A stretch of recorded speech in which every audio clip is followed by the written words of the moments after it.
करता हूँ। तो एंटरप्राइज रिस्क मैनेजमेंट में मेनली हमारे पास एक फॉर्मल डॉक्यूमेंटेड प्रोसेस होना चाहिए कि एफसीआरए के कौन-कौन से रिस्क हो सकते हैं, अगर रिस्क हो गया तो कौन-कौन से मिटिगेशन मेजर हो सकते हैं। इस टाइप की चीज़ हमें मेंटेन करके रखनी चाहिए और ना तो सिर्फ मेंटेन करना चाहिए बल्कि इम्प्लीमेंट भी करना चाहिए। अगर आप इम्प्लीमेंट नहीं करेंगे तो फिर दिक्कत है एंड खमियाजा तब भुगतना पड़ेगा जब वो चीज़ें हो जाएँगी। दूसरा ये है कि मैंने कहा कि फंडिंग रेसिलियंस नहीं है। इसका मतलब ये होता है कि अगर कुछ हो जाता है, डोनर विथड्रॉ कर लेता है या फिर आपके चीफ एक्चुअली रिजाइन दे देते हैं, तो आप बिज़नेस कैसे कंटिन्यू करेंगे, फंडिंग कैसे होगा? तो उस केस में भी आपके पास इसका स्ट्रैटेजी यही है कि आप इम्पोर्टेंट समझिए कि डाइवर्सिफाइड फंडिंग सोर्स कौन-कौन से सीएसआर, एफसीआरए है।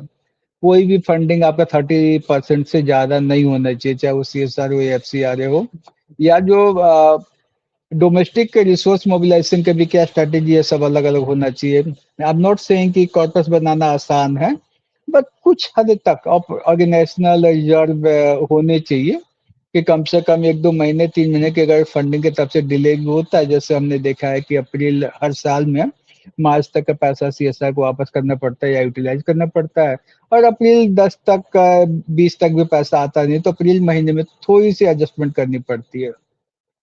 तो अगर हमारे पास ऑर्गेनाइजेशनल रिजर्व है तो हम वो मैनेज कर लेते हैं, तो वो थोड़ा-सा देखना पड़ेगा और थोड़ी-सी बिज़नेस कंटिन्यूटी प्लान भी होना चाहिए कि डिफरेंट सिनेरियो में अगर गवर्नमेंट कुछ लॉ चेंज कर देता है या फिर डोनर कुछ लॉ चेंज कर देता है या उसकी प्रायोरिटी बदल जाती है तो उस केस में आप क्या करेंगे? तो वो क्लियर होना चाहिए और इसको बोर्ड लेवल पे प्रायोरिटी भी इस चीज़ की होनी चाहिए। अगर बोर्ड की प्रायोरिटी जब तक नहीं है, तब तक नहीं हो पाएगा। अभी जो रिसेंट जो चैलेंजेस आ रहे हैं, चाहे एफसीआरए में चेंज होने के बाद और होने से पहले, अब मैं उसके बारे में थोड़ा-सा बता देता हूँ। हालाँकि ये मैं मान के चलता हूँ कि एफसीआरए में जो चेंजेस हुए हैं, वो पहली बार ऐसा नहीं कि नई है।